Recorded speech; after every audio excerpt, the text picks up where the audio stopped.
ते आता स्वतंत्रपणे अध्यक्षपदाची निवडणूक लढवणार असतील आणि त्यांनी तसा मला प्रस्ताव दिला तर त्याचा विचार करू आम्ही. आता तिकडं 20, 15, 11 सगळे आकडेवारी त्या ठिकाणी. आता अध्यक्षपद कुणाला मिळालं नाही आणि मदत मागितली तर विचार करू.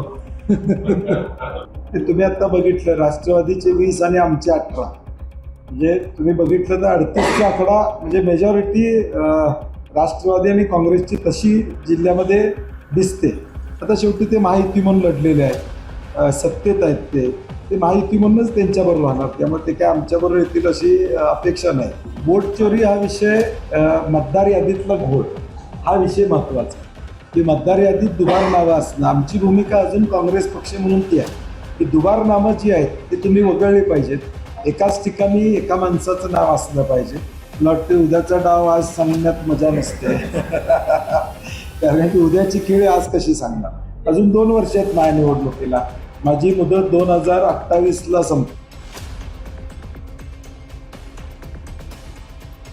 मी म्हणलं तसं या स्थानिक स्वराज्य संस्थेवर साधारणपणे सत्तेचा प्रभाव हा बऱ्यापैकी या ठिकाणी पडताना दिसतो आणि तो आता देखील आपल्याला भाजपच्या बाजूनं किंवा इतर पक्षाच्या बाजूनं, सत्तेतल्या पक्षांच्या बाजूनं जो आला आहे तो प्रामुख्याने त्या ठिकाणी दिसतोय. स्वर्गीय अजितदादांचं एक या राज्यातलं मराठा नेतृत्व, बहुजनांचं नेतृत्व हे दुर्दैवानं गेलं. त्याचाही परिणाम राष्ट्रवादीला मी फायदा म्हणणार नाही, परंतु त्या सहानुभूतीचा निश्चितपणे उपयोग राष्ट्रवादीला देखील त्या ठिकाणी झाला. कदाचित दादा असते तर अजून टक्का वाढला असता असं पण म्हणता येईल किंवा काय, याच्यावर न बोलता. परंतु त्या ठिकाणी या सगळ्या गोष्टी जिल्हा परिषदला कारणीभूत आहेत. आमची पॉलिटिकल ॲडवायझर कमिटी जनरल सेक्रेटरींच्या अध्यक्षतेखाली असते. त्याची बैठक 18 तारखेला मुंबईमध्ये आणि त्या बैठकीमध्ये राज्यातली आत्ताची परिस्थिती, नगरपालिका नगरपंचायतीनंतर एक बैठक झाली होती, मग महानगरपालिकेतली परिस्थिती आणि जिल्हा परिषद पंचायत समितीतली परिस्थिती आणि एकूण राज्यामधली असणारी राजकीय परिस्थिती महाविकास आघाडीची, याच्यावर आम्ही विस्तारानं चर्चा करू आणि त्या दिवशी प्रेस होऊन त्या संदर्भातला जो काय या ठिकाणी आमची भूमिका आहे. शेवटी महाविकास आघाडी म्हणून आत्तासुद्धा आहे, काल होतो, उद्यासुद्धा राहण्याची आमची मानसिकता काँग्रेस म्हणून निश्चितपणे राहणारच आहे, त्यात कुठेही बदल नाही.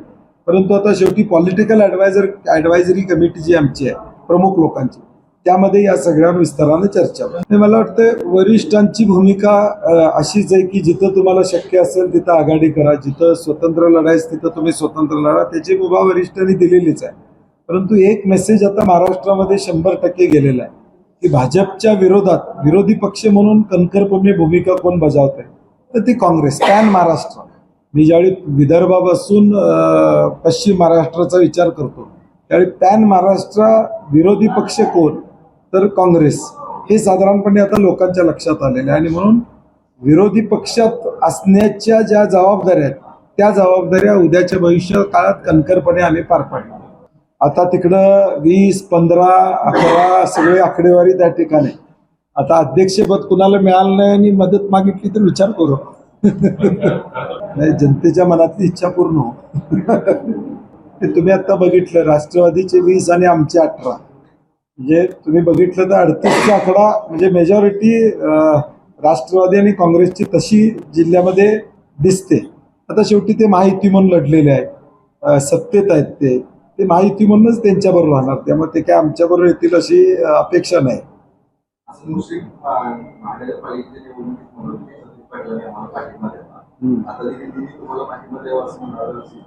ते आता स्वतंत्रपणे अध्यक्षपदाची निवडणूक लढवणार असतील आणि त्यांनी तसा मला प्रस्ताव दिला तर त्याचा विचार करू आम्ही. सहकारातली समीकरणं वेगळी आहेत, कारण की आता बिदरी कारखाना असू दे, गडिंग्लज कारखाना असू दे, हे आम्ही या जिल्ह्यामध्ये एकत्रितपणे लढलो. जिल्हा मध्यवर्ती बँक लढलो. 2 संस्था या जिल्ह्यातल्या, जिल्हा मध्यवर्ती आणि गोकुळ, यामध्ये पक्षीय राजकारणापेक्षा त्या संस्थेमध्ये चांगले लोक जाणं गरजेचं आहे. कारण की या दोन्ही संस्थेच्या माध्यमातून आज DCC बँकेच्या 10,000 कोटी ठेवी आहेत, इकडं 5.5 लाख शेतकऱ्यांच्या निगडीत असणारं गोकुळ आहे. आणि आम्ही सत्य अंतानं काय सांगितलं होतं, 2 रुपये चढ दर देऊ, आम्ही 12 रुपये दर जास्त दिला. शेवटी संस्था टिकली पाहिजे, कारण की राज्यामध्ये आम्ही बघतोय ज्या ठिकाणी सहकारामध्ये अशा संस्था प्रबळ नाही, तिथल्या शेतकऱ्यांची अवस्था आम्ही बघतोय आणि त्यामुळे पक्षविरहित त्या मागच्या वेळी निवडणूक लढवल्या. आता सुद्धा काय होणार आहे मला माहित नाही, परंतु शेवटी सहकारामध्ये हे राजकारण असता कामा नये आमची भूमिका आहे. मला वाटते विश्वासाबाजी काँग्रेसमध्ये उभारले असते, सांगरोळमधनं राजू सूर्यवंशी उभारले असते तर या दोन्ही सीटा आरामात त्यांना काँग्रेसच्या दोन्ही सीटा निवडून आल्या असत्या.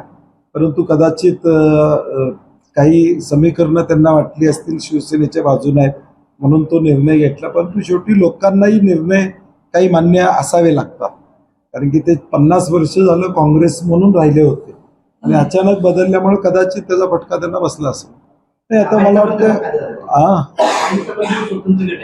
नाही म्हणतो की ही समीकरणं शेवटच्या वेळी जमणं शक्य नसते. नरके गटातल्या लोकांना देखील ते आल्यामुळं चिंता वाटली असेल, त्यामुळे त्यांचे 5-6 संचालक कुंभीचे त्या परिसरात आहेत.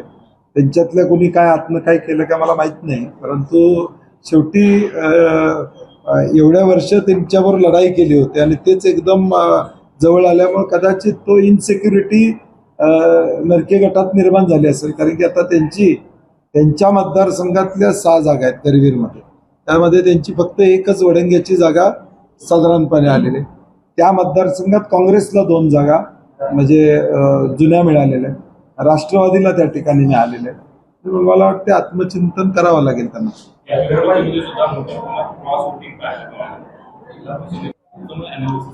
कसं होतं शेवटी या स्थानिक पातळीवरच्या जिल्हा परिषद नगरपालिका हायपर लोकल निवडणूक असतात आणि गावातला उमेदवार आहे, माझ्या जवळचा उमेदवार आहे, पंचकृषीतला उमेदवार आहे, नदीच्या पलीकडचा नदीच्या अलीकडचा, अशी सगळ्या गोष्टी लागतात. त्यामुळं बऱ्याच ठिकाणी होते, परंतु बऱ्याच ठिकाणी पॅनल टू पॅनल मतदान झाले, बऱ्याच ठिकाणी जिल्हा परिषदला वेगळा पंचायत समितीला वेगळा असंही घडले.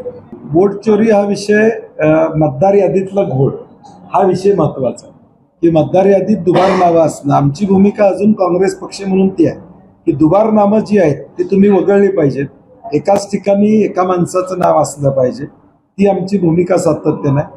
एकाच माणसाचं 10 ठिकाणी नाव असणं याच्याबद्दल आमचा आक्षेप आहे, परंतु आत्ताच्या कुठल्या निवडणुकीत तशी गोष्ट कुठेही समोर आलेली नाही, त्यामुळे मी त्याच्यावर कुठं आता या निकालाचा परिणाम आहे असं मी म्हणणार नाही. मला वाटतं आता शेवटी त्यांचा तो व्यवसाय होता, आम्हाला व्यवसाय म्हणून आम्ही गोकुळकडे कधी बघितलं नाही, त्यांनी व्यवसाय म्हणून बघितल्यामुळे कदाचित त्यांना जास्त दुःख झालं असेल.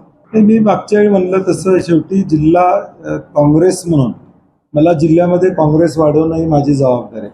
प्रत्येक तालुक्यात काँग्रेस पोचवणं. आता करवीरमध्ये सुद्धा स्वर्गीय PN साहेब गेल्यानंतर राहुल पाटील राष्ट्रवादीत गेले, परंतु आम्ही 12 जिल्हा परिषद लढवल्या, 24 पंचायत समितीच्या लढवल्या, त्यातल्या 23 आम्ही चिन्हावर लढवल्या. उमेदवार निदान आम्ही उभे केले, पक्षाचं चिन्ह किमान घरात त्या ठिकाणी पोचले. माझ्याकडे आता मताची आकडेवारी जिल्ह्याची आलेली नाही, परंतु मी उद्या सांगेन की जिल्ह्यामध्ये आम्हाला काँग्रेस म्हणून किती मतं पडले हे देखील आम्ही सांगेन, जेणेकरून शेवटी तेवढी 2000 3000 आता जिथं पाडळीमध्ये आमच्या उमेदवाराला 6,000 मतं पडलेले आहेत, म्हणजे त्या विचाराचा काँग्रेसच्या विचाराचा तेवढा वर्ग तिथं आमच्याकडे आहे. मला वाटते उद्याचा डाव आज सांगण्यात मजा नसते कारण की उद्याची खेळ आज कशी सांगणार. अजून 2 वर्ष आहेत माझ्या निवडणुकीला, माझी मुदत 2028ला संपते, म्हणजे त्या ठिकाणी म्हणजे 28 जानेवारीमध्ये, म्हणजे 27ला माझी निवडणूक लागणार आहे. म्हणजे 26 आणि 27 2 वर्ष विधान परिषदची माझी आणि विधानसभेला 2029 आहे. त्यामुळं मी 2027 डिसेंबरला सांगतो ना, तोपर्यंत सरकारमध्ये काय घडते माहीत नाही ना अजून. आम्ही महाविकास आघाडी येणार नव्हती, 2021ला महाविकास आघाडी आली, तर मग काही घडू शकते. 2 वर्ष आहेत अजून, म्हणजे उद्या सरकार असेल नसेल माहीत नाही ना. नाही, गुणकी भादोले इथं आमच्या 2 जागा त्या ठिकाणी आलेल्या आहेत. मी कधी हातकणंगल्यात फार लक्ष माझं नव्हतं, परंतु यावेळी आम्ही गुणकीमध्ये ताकदीनं त्या ठिकाणी उतरलो, भादोल्यामाही उतरलो. पन्हाळ्यातल्या देखील येवलूज असू दे किंवा कळे असू दे, या सगळ्या जिल्हा परिषद आम्ही लढलो. आणि निवडून येणार नव्हतं मलाही माहिती होतं, परंतु निदान काँग्रेसचं चिन्ह आमचं तिथं पोचलेलं आहे. म्हणजे पन्हाळ्यात सुद्धा काँग्रेसच्या चिन्हावर उभारायला माणसं तयार आहे, हे किमान आम्ही त्या ठिकाणी सिद्ध करू शकलो. शाहूवाडीमध्ये आम्ही उभे केले नव्हते, सत्यजित पाटलांना तिथं आम्ही पाठिंबा दिला होता, त्यामुळे तिथं कुणाला आम्ही उभं केलं.